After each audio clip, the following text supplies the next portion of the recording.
Hello, bonjour à toutes et à tous, je suis très heureux de vous retrouver sur cette nouvelle vidéo de mes écoutes récentes. Aujourd'hui je suis un petit test sans micro, donc je vais voir ce que ça donne un peu. J'ai un peu du mal à trouver un bon son pour ces petites vidéos de présentation de disques. Là je vais essayer sans micro et puis on va bien voir ce que ça donne. Comme d'habitude j'ai une petite pile de 10 CD environ et puis on va parler musique, voilà. Alors on commence directement avec du lourd pour moi, c'est Dayside, l'album Serpents of the Light, qui est apparemment un de mes albums de death metal préférés. Enfin, j'aime beaucoup Dayside et j'aime beaucoup surtout cet album de 97. Énormément enfin, j'allais dire de tubes, mais est-ce qu'on peut vraiment dire tube pour du Dayside, je sais pas trop. En tout cas, les morceaux Serpents of the Light, Bastard of Christ, Blame It on God. J'aime beaucoup Believe the Lie aussi, I Am No One, Slave to the Cross. Enfin, bon, bref, il y a quasiment que des bons titres. Pour moi, c'est quasiment parfait. Il y a peut-être un ou deux titres qui sont un peu en deçà, mais il n'y a aucun mauvais titre. C'est vraiment excellent. Je sais plus exactement où il se situe dans la discographie de Dayside. Celui-là, il doit être genre quatrième, quelque chose comme ça, quatrième, cinquième. Et vraiment, c'est un album que je ne peux que vous recommander si vous aimez bien le death metal et que vous ne connaissez pas encore Dayside. Dayside, ça a la particularité quand même d'avoir un chanteur qui a une voix grave, assez caverneuse, assez profonde, et en même temps en fait il utilise des chants un peu criés, un peu aigus. Bon, aussi la particularité du groupe c'est d'être très blasphématoire, donc c'est très c'est limite black metal dans l'approche, mais c'est voilà, c'est du gros death comme on aime. Et c'est un album où il y a encore les frères comment ils s'appellent, les frères Hoffman. Voilà, Steve Hashem à la batterie, je crois qu'il est toujours là lui. Glenn Benton vocal bass et les frères Hoffman qui en fait c'est un peu la formation, on va dire, classique de Dayside, quoi, la plus connue.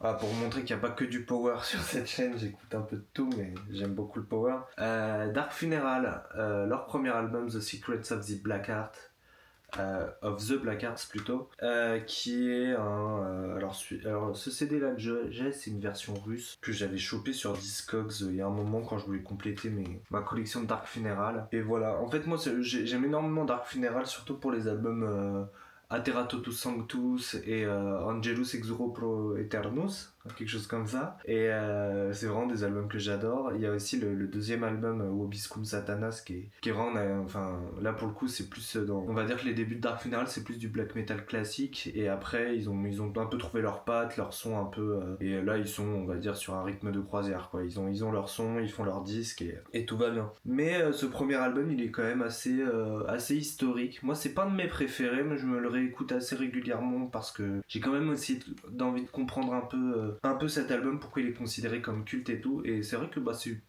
je l'aime beaucoup, mais voilà, si je devais faire une sorte de tier list, je le mettrais pas dans le top 3, vous voyez ce que je veux dire, contrairement à, je pense, beaucoup de gens. Mais bon, voilà, en tout cas, le trio d'intro, The Secrets of the Black Art, My Dead Desire, The Dawn No More Rises, et puis il y a aussi le morceau Satanic Blood, je crois, qui doit être une reprise, parce qu'elle est un peu différente du reste de l'album. Peut-être une reprise de Von, je suis pas du tout sûr là de mon coup.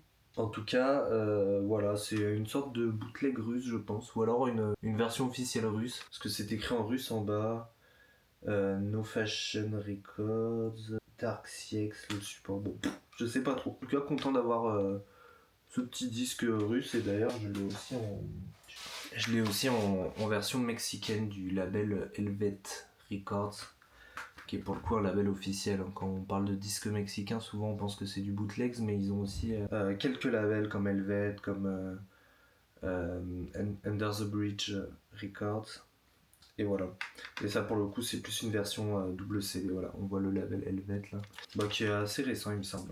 Donc plutôt content d'avoir ces deux versions qui ont des tons un peu différents, quoi. Il y en a un qui est plus bleu, l'autre plus sombre. J'essaierai de vous mettre des inserts un peu. Parce que le problème du CD c'est que ça ne se voit pas très bien à la caméra. Ensuite, alors non, j'ai pas abandonné le power, pas du tout. En ce moment, je suis en train de creuser, comme j'avais dit sur mes précédentes vidéos, j'ai quand même pas mal écouté les classiques. Je suis en train de creuser un peu d'autres groupes, d'autres artistes qui gravitent autour de la sphère power metal. Et en ce moment, je suis vachement sur la carrière d'André Matos, donc c'est-à-dire que ce soit Angra, que ce soit Shaman et que ce soit sa carrière solo.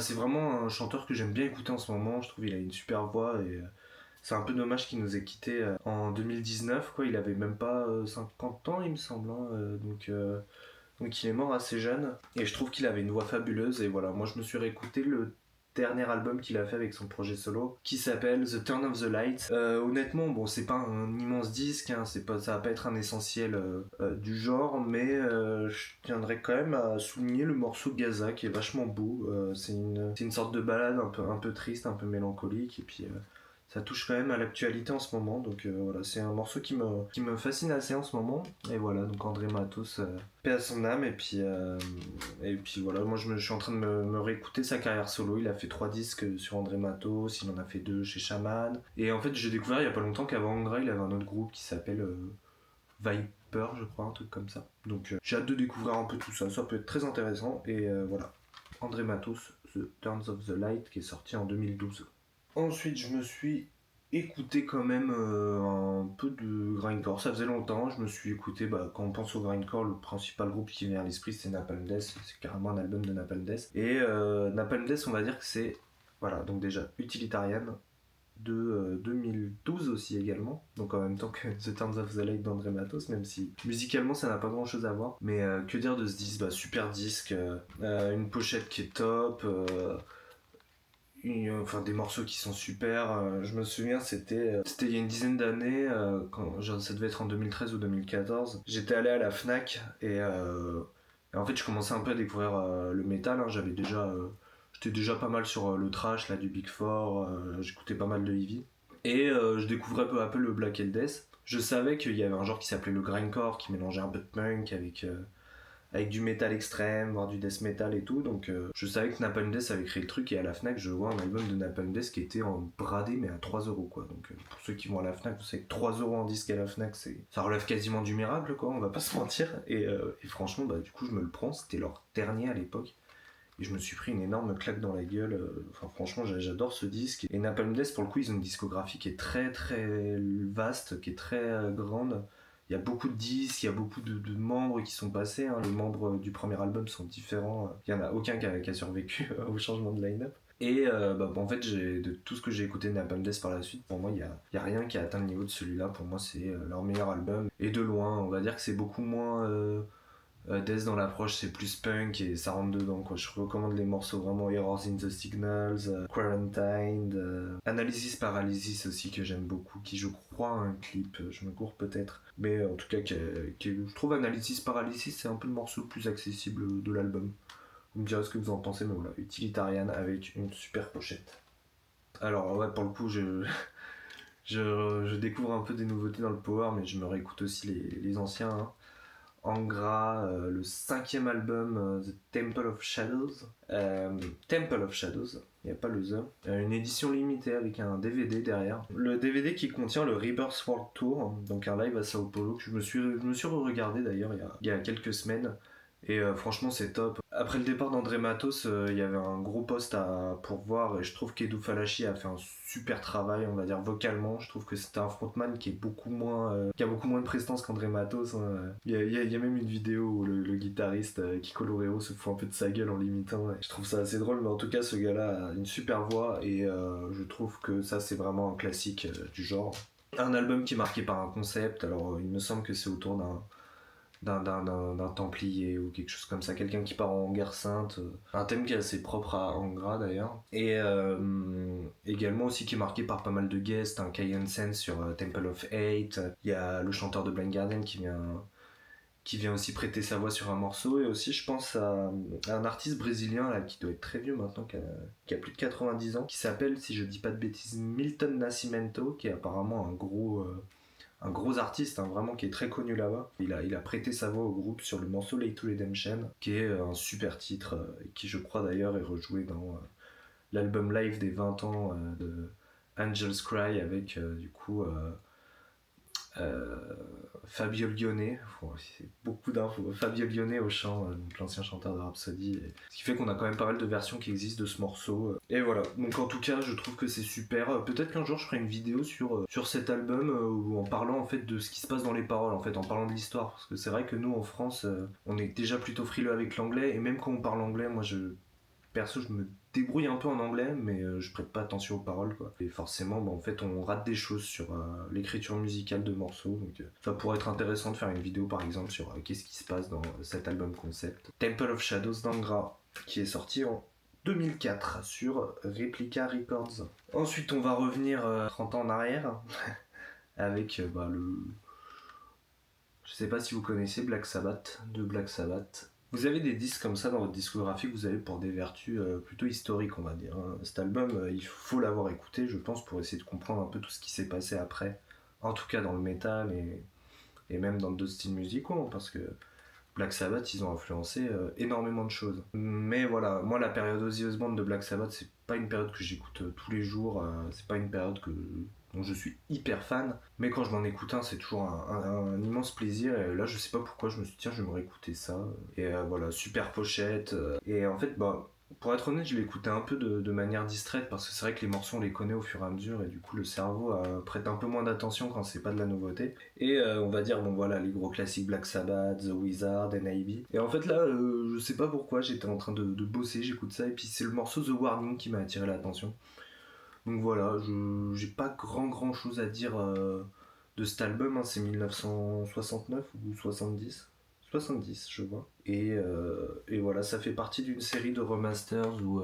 bon alors là on verra pas trop, mais en gros il y a cette espèce de truc blanc et puis en fait on voit la pochette ici. Et en fait ils ont sorti je crois tous leurs disques dans cette série là, sauf peut-être le dernier. Donc en vrai c'est cool de tous les avoir un peu comme ça. Bon je les ai pas tous évidemment, mais voilà. En tout cas Black Sabbath, de Black Sabbath avec le premier morceau qui s'appelle Black Sabbath. Utilisation du triton diabolique, c'était à la base pour être une bande son de film d'horreur, donc voilà, ça a un peu posé les codes de tout ce qui s'est passé après. L'album d'après Paranoid a encore plus renforcé le son et en fait a lancé toute une vague incontrôlable. Ensuite je me suis écouté le troisième album d'Hammerfall, j'avais présenté les deux premiers dans ma première vidéo des écoutes récentes, et là en fait je me suis dit j'enchaîne sur le troisième. C'est un de mes préférés également. En fait, je trouve qu'il a une face A qui est... On va dire une face A. En gros, il y a 10 morceaux. Donc les 5 premiers morceaux, pour moi, ils sont imparables. Surtout avec Keep the Flame Burning, Living in Victory et le morceau Renegade qui est très efficace, quoi. Et face B, il y a le morceau The Champion, moi, que j'adore. Et après, c'est vrai que la face B, je trouve encore est un peu en dessous de la face A. Donc c'est un disque qui manquerait un peu d'homogénéité, je trouve. Voilà, après ça reste des bons titres, moi c'est un de mes albums préférés d'Hammerfall également, et voilà, ça m'a fait plaisir de le réécouter. On remarquera quand même des photos un petit peu ridicules comme ils aiment bien faire, et que le chanteur Joachim Kahn est rasé là-dessus. Donc pour moi ça fait partie de leur quatuor imparable là, Glory to the Brave, Legacy of Kings, Renegade et Crimson Thunder. Voilà.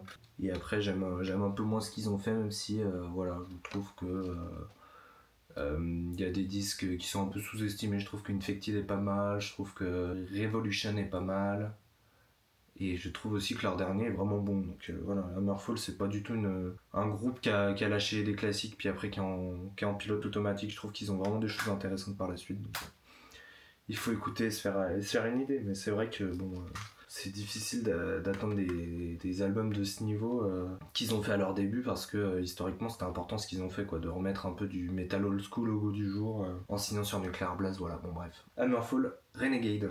Ensuite je l'avais présenté dans une vidéo Vainglory Opera Dead Guy, je l'avais pas ce disque, et du coup en fait je le connaissais pas vraiment, je connaissais vraiment les morceaux How Many Miles, Out of Control et Vainglory Opera, et en fait en réécoutant en fait les morceaux me disaient quelque chose. En fait je l'avais déjà dû l'écouter plusieurs fois à une époque, et je l'avais un peu lâché cet album, et en fait pour moi il est absolument fabuleux, quoi. Le morceau Until We Rise Again est imparable. Scarlet Rose, c'est une petite balade qui marche franchement super bien. Fairy Tail avec un refrain vraiment puissant, vraiment du speed mélodique, un peu théâtral et tout. Et bah ouais, en fait, Ted Guy, moi je suis très fan de leur album Theater of Salvation, et en fait celui-là est sorti juste avant. Après ils ont remasterisé leur premier disque entre temps, mais pour moi il y a rien à dire. En fait leur début de carrière est quasiment parfait, quoi. J'ai pas encore écouté Kingdoms of Madness parce que c'est un album que j'ai toujours évité, parce que je trouve qu'il a une pochette assez minimaliste. Mais voilà, je devrais l'avoir bientôt, et j'aurai toute la discographie d'Ed Guy, et là je pourrais en parler. Mais ouais, en vrai Ed Guy, c'est un excellent groupe. En fait ils sont arrivés après, mais je trouve qu'ils font partie des grands classiques du power, quoi, et c'est vraiment dommage qu'ils ne fassent plus de disques, parce que je trouve que projet Avantasia de Tobias Sammet, je l'aime un peu moins, quoi. Je l'écoute pas énormément. J'ai un disque 2, un récent, j'ai pas spécialement accroché, donc voilà.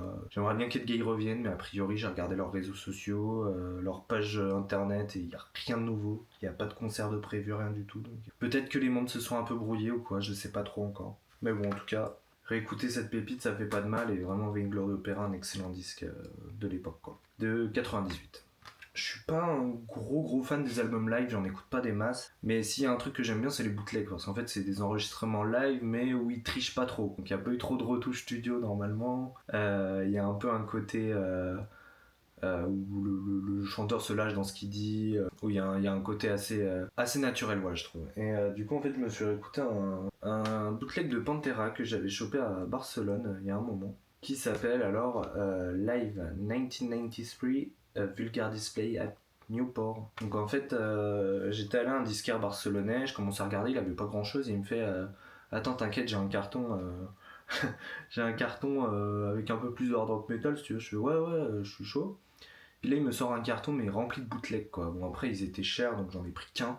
Mais en fait, il avait du Dio et il en avait 4 ou 5 de Pantera. Et en fait, j'ai pris celui-là tout simplement parce qu'en fait, il joue le morceau Cemetery Gates. Et j'étais un peu curieux parce que c'est après l'album Vulgar Display of Power. Et déjà, Phil Anselmo commençait un peu à perdre ses capacités vocales. Hein.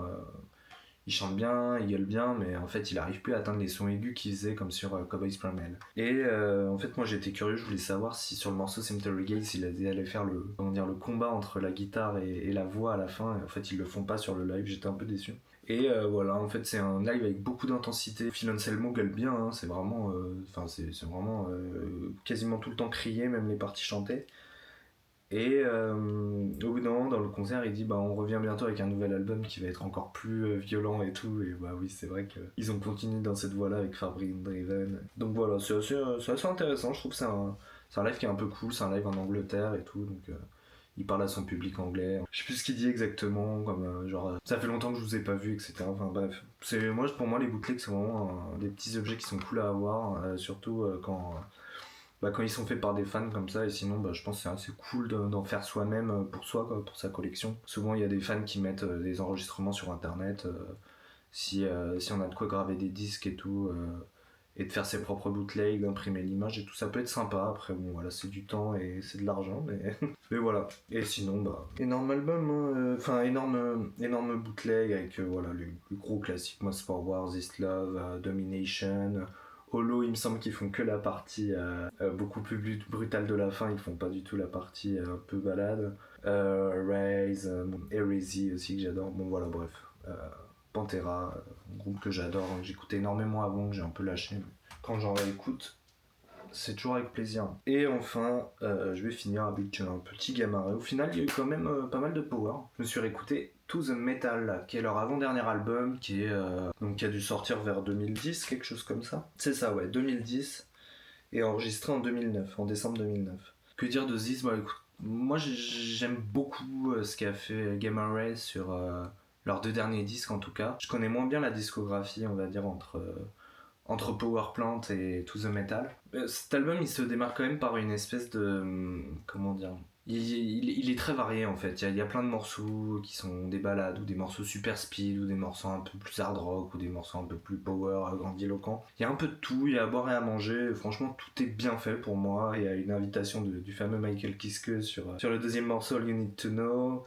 Moi j'aime beaucoup en fait les morceaux qui sont un peu plus de type balade, genre Mother Angel, Shine Forever, No Need To Cry, la piste finale qui est vachement sympa, Time to Live qui est un peu dansante, enfin bref, franchement j'aime beaucoup ce qu'ils ont fait. Et puis j'aime beaucoup aussi Empire of the Undead, avec surtout le morceau Avalon qui est une grosse dinguerie. Et puis comme Edguy, en fait ça fait 10 ans qu'ils ont rien sorti Gamma Ray, parce que Kai Hansen a beaucoup d'obligations avec Halloween. Ils viennent d'annoncer une tournée 40 ans du groupe, là ils vont sortir un album live en décembre, donc en fait il a l'air pas mal occupé, mais j'ai quand même vu sur leur site internet certains concerts qui étaient prévus pour Gamma Ray, donc à la différence de Tobias Sammet, il a pas complètement abandonné le projet. Il me semble que Kai Hansen a déclaré que si Halloween ça ralentissait, en fait il allait progressivement repasser sur Gamma Ray et tout, donc à voir comment ça évolue. Moi s'il peut continuer à faire des albums dans les deux, moi ça me va très bien. Kai Hansen ce génie du power metal. Et puis oublions pas aussi les autres membres, parce que bon,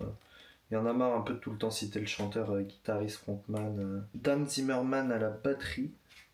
Dan Zimmerman, c'est un nom qui me parle, hein. Il a dû jouer dans pas mal de groupes lui, parce que c'est pas la première fois que je vois ce nom.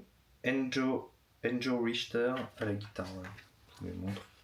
Enjo Richter à la guitare, le bon Kai Hansen, Dirk Schlatter à la basse, Dan Zimmerman à la batterie. Voilà, je sais pas pourquoi je vous les montre, mais ils sont là. Bon, bah en tout cas, merci beaucoup d'avoir regardé. Voilà, c'était.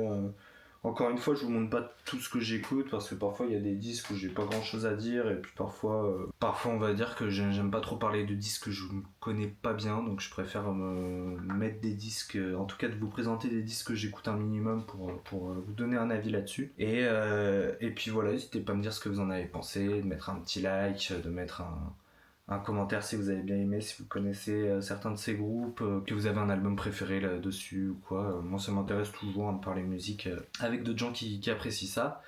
Et puis voilà, comme j'ai dit, petit like, commentaire, et puis abonnez-vous. Je suis en train de préparer des vidéos qui vont être un peu plus développées que ça, et en vrai j'ai hâte de vous présenter un contenu un peu plus fourni. Là, c'est pour ça que je suis aussi en train d'essayer de changer un peu mon son, parce que je trouve qu'il est assez bas par rapport aux autres vidéos et parfois un peu saturé. Donc on va voir ce que ça fait sans le micro-cravate, parce qu'en fait je suis assez proche de ma caméra. Mais voilà. Bref, en tout cas, merci beaucoup d'avoir suivi, puis on se dit à la prochaine pour soit encore des vidéos de ce type-là, soit peut-être enfin une vidéo un peu plus construite. Allez, ciao!